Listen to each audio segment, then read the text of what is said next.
कहानी की शुरुआत होती है एक गांव से। नाम था चंदनपुर। उस गांव के बाहर एक 200 साल पुराना बरगद का पेड़ था। लोग कहते थे हर पूर्णिमा की रात उस पेड़ से एक लड़की के रोने की आवाज आती थी। लेकिन एक और बात थी जो पूरे गांव को खौफ में रखती थी। उस बरगद के पेड़ से एक सुनहरे रंग का मुखौटा लटका रहता था और जो भी उस मुखौटे को छूता या उसके पास जाता, ठीक 7 दिन बाद वह इंसान गांव से गायब हो जाता। ना वह जिंदा मिलता, ना उसकी लाश मिलती। इसी गांव में शहर से एक लड़का आया था, आर्यन। वह छुट्टियां मनाने अपनी नानी के घर आया था। लेकिन घर पहुंचते ही नानी ने उसे सख्त चेतावनी दी, बेटे गांव के बाहर उस बरगद के पेड़ के पास कभी मत जाना, वहां एक छाया रहती है। लेकिन आर्यन हंस पड़ा, नानी भूतों की कहानियां बस लोगों को डराने के लिए होती हैं और कुछ नहीं। फिर एक शाम टहलते टहलते आर्यन उस बरगद के पेड़ के पास गया। वहां उसने देखा पेड़ की शाख से वह सुनहरा मुखौटा लटक रहा था। आर्यन कुछ पल तक उसे घूरता रहा, फिर बिना कुछ सोचे उसने उस मुखौटे को छू लिया। जैसे ही उसने मुखौटे पर हाथ रखा,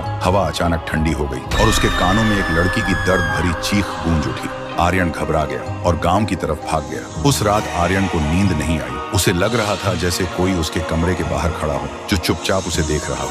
अब उसके दिल में भी मौत का डर घुलने लगा था। फिर सुबह आर्यन ने गांव के सबसे पुराने पुजारी से पूछा, बाबा उस बरगद के पेड़ का सच क्या है? सुनते ही पुजारी डर से कांपते हुए बोले, बेटा उस पेड़ से दूर रहो, वह पेड़ नहीं एक जागा हुआ श्राप है। आर्यन ने कहा, क्यों ना एक बड़े अघोरी को बुलाया जाए, शायद वह इस श्राप को खत्म कर सके।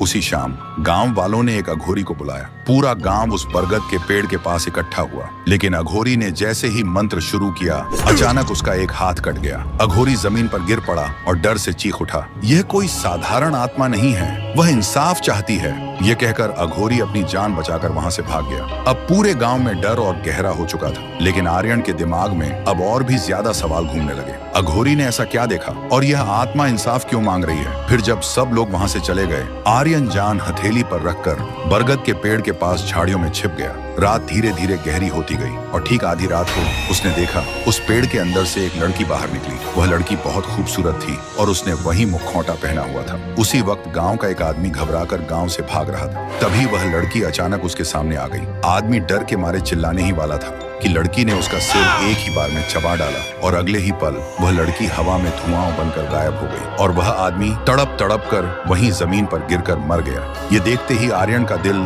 जोर जोर से धड़क रहा था। अब उसके दिमाग में बस एक ही सवाल घूम रहा था, ये लड़की कौन है और इतनी बेरहमी से लोगों को क्यों मार रही है? क्या यह कोई श्रापित आत्मा है या किसी पुराने पाप का बदला? तो दोस्तों, उस बरगद के पेड़ में छिपी वह लड़की कौन है और वह लोगों को क्यों मार रही है? ये राज अगर आप भी जानना चाहते हो तो कमेंट करो पार्ट 2।